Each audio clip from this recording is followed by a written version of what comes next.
இத்தாலியில் பெண் ஒருவரை ஏமாற்றி பணம் மற்றும் தங்க நகைகளை பறிக்க முற்பட்ட இலங்கை இளைஞர் அந்நாட்டு போலீசாரினால் கைது செய்யப்பட்டுள்ளார்.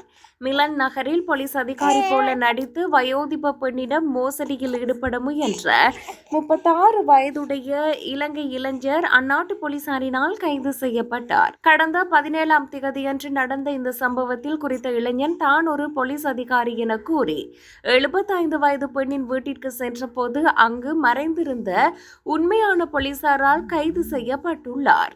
இலங்கையர் தன்னை மாஸ்கோவா போலீஸ் அதிகாரி என அறிமுகப்படுத்திக் கொண்டு தொலைபேசி மூலம் அந்த பெண்ணிடம் பேசியுள்ளார். திருட்டு வழக்கு தொடர்பாக விசாரணை நடத்தப்படுவதாகவும் அதற்காக வீட்டில் உள்ள பணம் மற்றும் தங்க நகைகளை சேகரித்து வைக்குமாறும் கூறி ஒரு போலீஸ் வாகனத்தில் ஆட்கள் வருவார்கள் என அவரை நம்ப வைத்துள்ளார். ஆனால் இந்த மோசடி குறித்து வயோதிப பெண்ணின் நண்பருக்கு சந்தேகம் ஏற்பட்டுள்ளது. அவர் உடனடியாக 112 என்ற அவசர எண்ணுக்கு அழைத்து போலீசாருக்கு தகவல் கொடுத்தார். தகவல் பெற்ற மிலன் போலீஸ் அதிகாரிகள் பெண்ணின் வீட்டிற்கு சென்று மோசடி நபர் வருவதற்கு முன்பே வீட்டினுள்ளே பதுங்கி இருந்து காத்திருந்துள்ளனர்.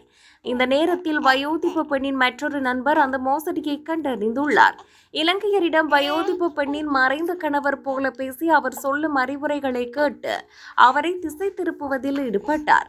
தான் ஏமாற்றப்படுவதை அறியாத இலங்கையர் முழு நம்பிக்கையுடன் இலங்கை பெண்ணின் வீட்டிற்கு நுழைந்துள்ளார். தான் போலீஸ் அதிகாரி என்று மீண்டும் கூறி பாதுகாப்பாக வைத்திருந்த பணம் மற்றும் நகைகளை எடுக்குமாறு உத்தரவிட்டுள்ளார். அப்போது வீட்டிற்குள் மறைந்திருந்த உண்மையான போலீஸ் அதிகாரிகள் அதிரடியாக வெளிவந்து அவரை சுற்றி வளைத்து கைது செய்தனர். கைதான அந்த இளைஞர் மீது வழக்கு தொடரப்பட்டு விசாரணை நடைபெற்றது. இந்த சம்பவத்தை தொடர்ந்து இனிவரும் காலங்களில் லோம்பார்டி மாகாணத்தில் அவர் வசிக்க தடை விதித்து நீதிமன்றம் உத்தரவிட்டுள்ளது.